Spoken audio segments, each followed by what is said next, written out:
Nak tak kalau simpan duit tapi terus tukar jadi aset tanpa perlu berhutang walau 1 sen pun? Like, save dan video ni untuk rujukan akan datang. Ramai orang nak simpan duit tapi duit tu hilang pelan-pelan.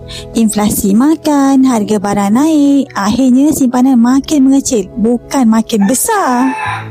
Anda ada pilihan untuk buat simpanan biasa. Letak dalam bank nampak banyak tapi nilai makin melemah.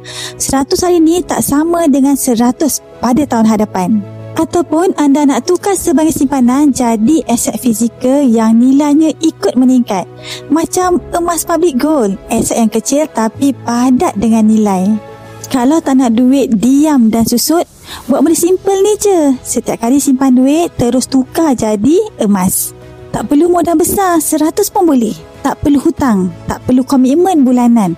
Simpan ikut kemampuan. Kalau nak tahu step by step cara nak mula simpan emas RM100, komen nak sekarang. Saya akan bantu sebaiknya.